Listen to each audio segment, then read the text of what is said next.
If you do not know how to become an abode of divine grace, there are other simpler ways of getting there. One simple way is to make your life into a giving. When I say a giving, I'm not talking about… It is not to be understood as an act, because giving as an act is a deception. Because what can you give? Everything that we have, including this body, we have taken from this planet. What we can give is only a paltry part of what we have taken. Giving as an act could be very deceptive and could turn ugly. But if your giving is your way of being, if your way of being is giving, and your actions are only a manifestation of your way of being, there is no way to avoid that. If you establish your way of giving, when you open your heart to give, the grace of the divine invariably seeps in. That's inevitable. It is not what you give which makes the difference. It is just that for some reason you opened yourself up. That's what makes the difference. If you do not know how to simply sit here and become a doorway to the divine,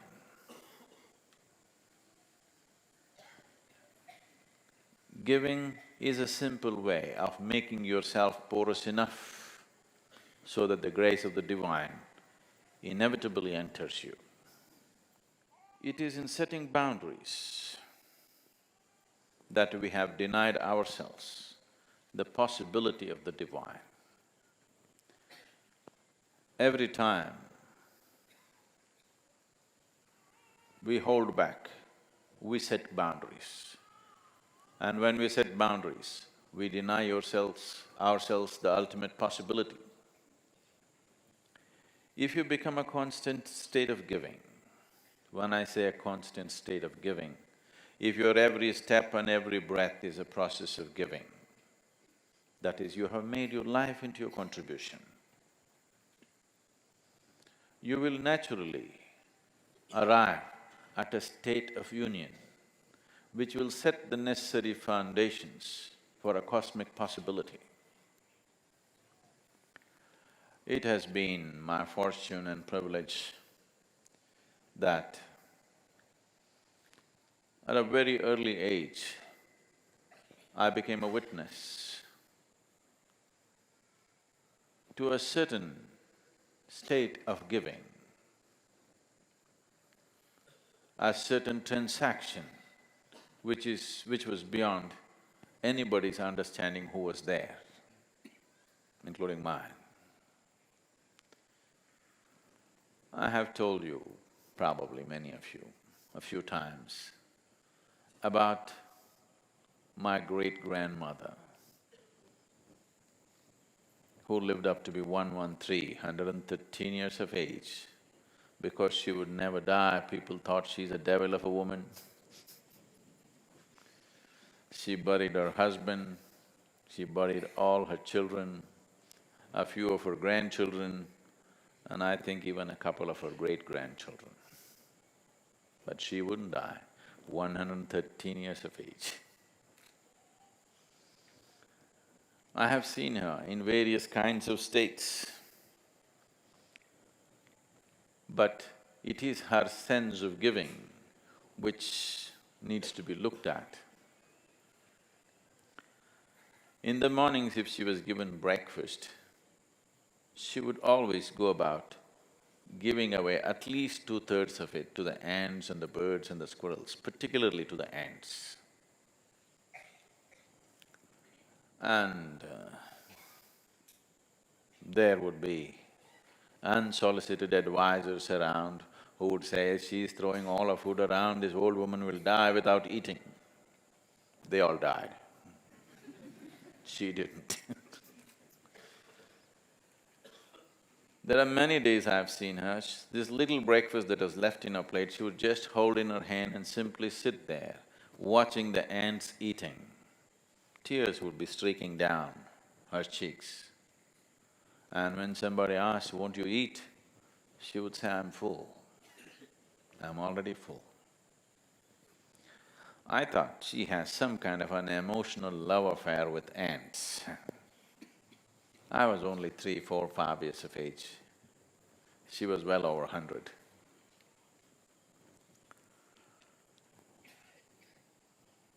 It is many, many years later, I realized there's another way to transact with the world. If the ants ate, she was being nourished. A logical mind would never understand this. This would look like rubbish to a thinking mind. But she was nourished like this. It is this nourishment which gave her an extraordinary longevity. Life happens in many ways. Your nourishment is not just through the food that you eat. Even now, only 25 to 30% of the nourishment comes from the food that you eat. The rest of it is the air that you breathe, the water that you drink and the sunlight. Without these things, you will dissipate.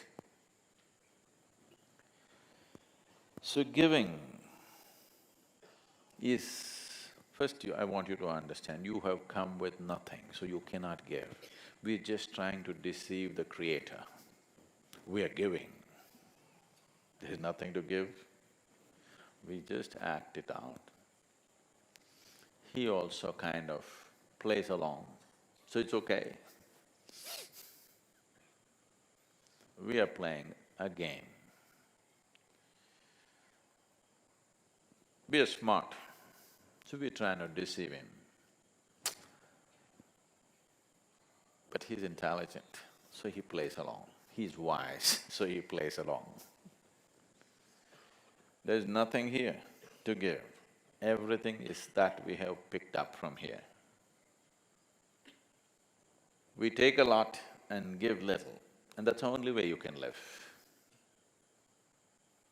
Doesn't matter how much you give, what you have taken is bigger than what you have given, always. That's the only way life can be. So don't make too much out of giving. It's just a trick. This possibility, it's a simpler possibility than if you do not know anything, if you do not know any other mode of opening yourself up to the creation. This is a simple possibility, just making every act, every breath into your process of giving, seeing how you can contribute to everything around you, no matter what you're doing. You will see, in 24 hours' time, you will be so rich. The experience of life, the beauty of life will set a glow on your face just like that, simply because that's how you are. Because that's the only way life functions. Life, the process of life is a giving. It's a transaction. In every giving, there is a taking. It is just that you ignore the taking, that's all. Not that there is no taking, there is taking. We are taking more than we are giving. But in your mind, you just ignore the taking. You just keep the giving. Because you don't have to take, it'll be pushed into you.